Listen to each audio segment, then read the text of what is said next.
In the last video, we introduced Ampere's circuit law. The closed line integral of H around any loop equals the current enclosed. The four-step recipe was simple. Find the symmetry, pick an Amperian loop, evaluate the integral, then count the enclosed current and solve. Today we apply that recipe to three classic geometries you will meet again and again: the infinite sheet of current, the coaxial cable, and the solenoid. First, an infinite sheet of current in the xy plane, carrying a surface current density K in the x direction, with units of amperes per meter. By symmetry, H must be parallel to the sheet, perpendicular to K, and reverse direction above versus below.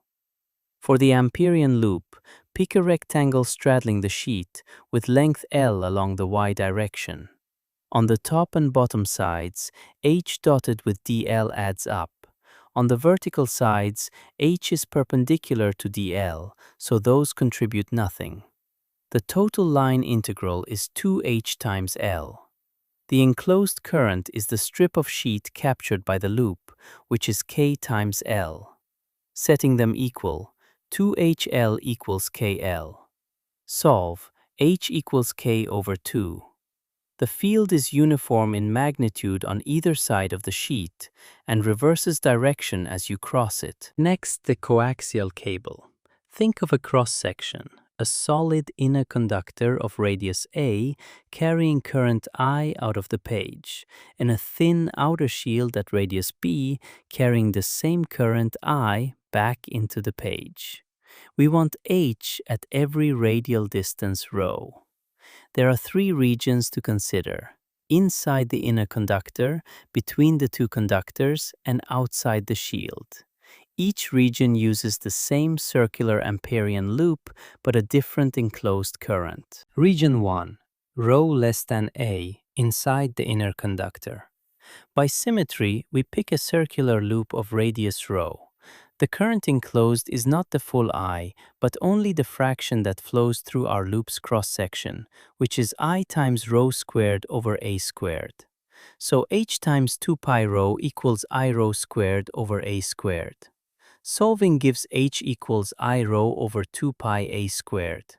The field grows linearly from 0 at the center to I over 2 pi A at the conductor's surface. Region 2. A less than rho less than B in the dielectric between the conductors. The Amperian loop encloses the full inner current I and nothing from the outer shield yet. So H equals I over 2 pi rho. This is exactly the infinite wire result as expected. Region 3. Rho greater than B outside the shield. Now the loop encloses plus I from the inner conductor and minus I from the shield. They cancel exactly, so the enclosed current is 0 and therefore H is 0.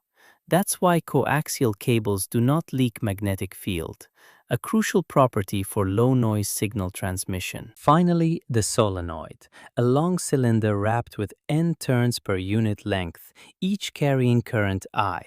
Inside, the field is uniform and parallel to the axis. Outside, it is approximately 0. Pick a rectangular Amperian loop with one side of length L inside the solenoid and the opposite side outside. The side outside contributes 0. The two perpendicular sides contribute nothing because H is perpendicular to dl there. Only the inside side counts, contributing H times L. The enclosed current is the number of turns threading the loop, which is N times L, each carrying I. So total enclosed current is NL times I.